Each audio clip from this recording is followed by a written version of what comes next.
Hello mga farmland, nandito pa rin po ako sa Barangay Dambo, Paque, Laguna. Ang property po ay ito, dito. Ayan, papasok po doon. So ito po ay may sukat na 10,400 square meter. Tapat po yan ng Mansilla Farm Kitchen. Yan po yung way papunta po ng Mabitak ng Siniluan. At yung way naman na yan po yung papunta po ng Hala-Hala, Rizal. So, ito yung property. May right of way po siya.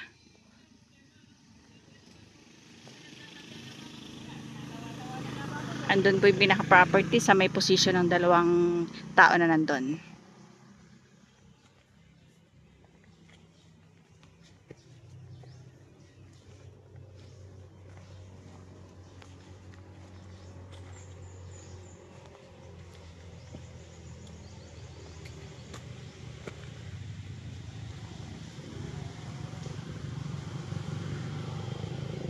Ayan po yung pinaka-kalsada. Ito po yung gagawing right of way. Papasok sa property. So, papunta po doon. May layo po yan na 100 meters lang po. Ayan po, mga 100 meters po ang layo nito sa pinaka-main road. Meron po siyang kalapit na creek. Meron din pong source ng tubig. At meron din pong source ng kuryente. Merong signal ang cellphone at internet connection.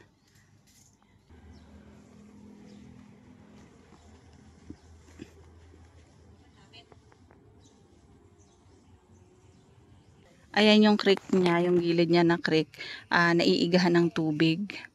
Pag naulan lang talaga siya may tubig, pero pag tag-init wala po. Ayan mga farmland, pataas kami papunta dun sa property na 10,400 square meter.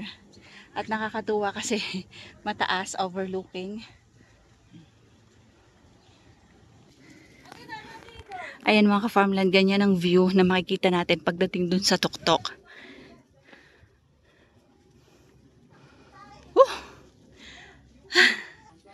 Ayan, pa-slow po ang property. Overlooking. Ang ganda po dito. Ganda ng view. Madami pong tanim na saging.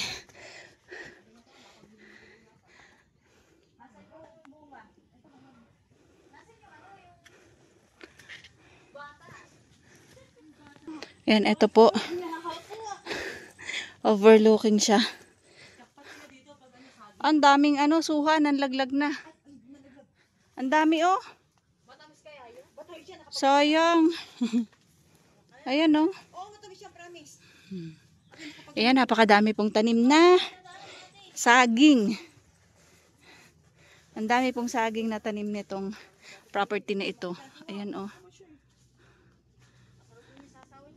Ayan, madami pong tanim ito. Saging, niyog. May pahingahan din po yung nag-aalaga dito. Dito mga ka-farmland sa taas ng property ay may flat. Mga ilang percent lang po ito. Pero more on slope po ang property. Pero ang kagandahan po kasi, ang ganda gawing campsite. Overlooking po ang Laguna de Bay, nandyan po. So may mga niyog, may fruit bearing, meron pong rambutan, merong chiko, guyabano. Pasensya na po kayo at hinahapo si Ka-Farmland TV. Ang init kasi. Ayan, may mga suha, may mga langka, mangga. Hahanap ako ng view para makita nyo po ang Laguna de Bay.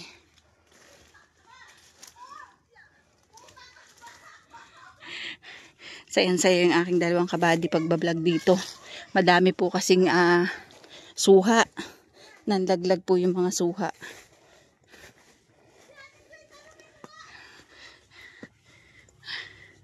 Ayan o. Ang ganda dito mga ka-farmland ng property kasi overlooking ang Laguna de Bay. Estimated ko po dito mga 30% lang ang patag, 70% ang slope.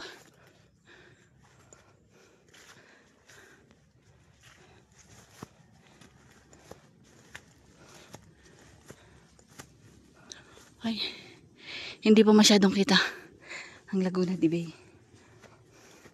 Try ko pang umakyat.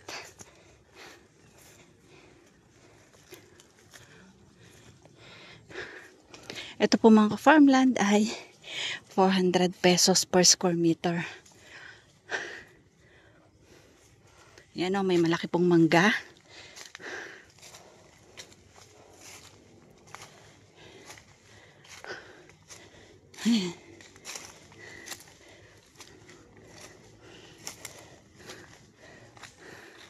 Ay, wow. Yang nakikita nyong huli puting yan, yan po yung Laguna de Bay. Ayan po, ang laki po ng guyabano. Ayan, Laguna de Bay po yan. So once po na malinis or mabawasan ng saging, ang ganda ng view, kitang-kita po ang bundok ng Rizal at saka po ang Laguna de Bay, ang palayan.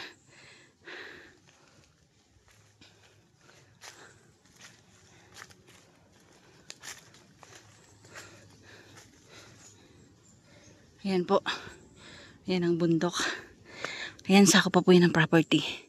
So, 10,400 square meter po ito mga ka-farmland at slope ang property. So, may matarek, meron pong hindi. So, bibihira po yung patag na area.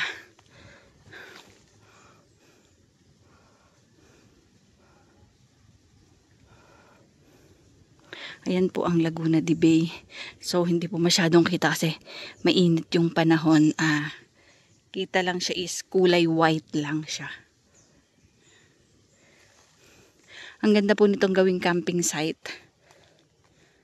Kahit walang ilog. Kasi yung view ang pwede mo siyang ma-develop. Kasi maganda yung lugar, maganda yung position, maganda yung location. Although paakyat siya, pero maganda naman, maganda itong place. Madami kasing tanim na fruit bearing, pero more on saging. Mas madami po ang saging. May mga mangga. Tapos meron ding kawayan. So sa mga kawayan, pwede nang pag-start magtayo ng kubo.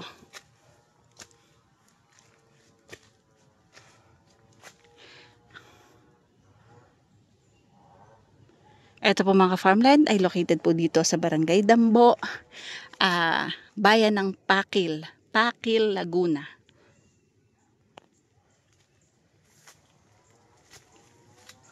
Yan. Ayan po yung overlooking. Overlooking po ang Laguna de Bay.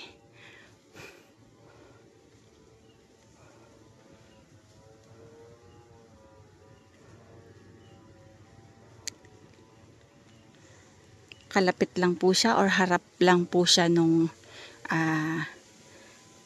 Mansilla Fruit Farm Resort. Kitchenette pala, not resort. Mga ka-farmland, ito po ay malapit lang po sa main road. Estimated po mga 100 meters ang layo. And then may right of way po, papasok po. May given naman po talaga na daan yung may-ari ng lupa sa harapan. So ayan po, ang ganda ng view, overlooking. Nakaka-relax po yung simoy ng hangin, sariwa ang hangin. Ito mga ka-farmland po ay ang presyo po ay 400 pesos per square meter. Sa mga buyer ko po, mga client ko po, mga viewers ko po na nag-i-inquire. So, kaya po hindi ako nakakasagot ngayon. Nasa viewing lang po ako. Pasensya na po. Later ko po sasagutin lahat ng inquiries nyo. Doon po sa isa kong kliyente kahapon. Thank you so much Ma'am Lee for trusting Ka-Farmland TV. At sa lahat po na nagtitiwala kay Ka-Farmland TV, maraming salamat po.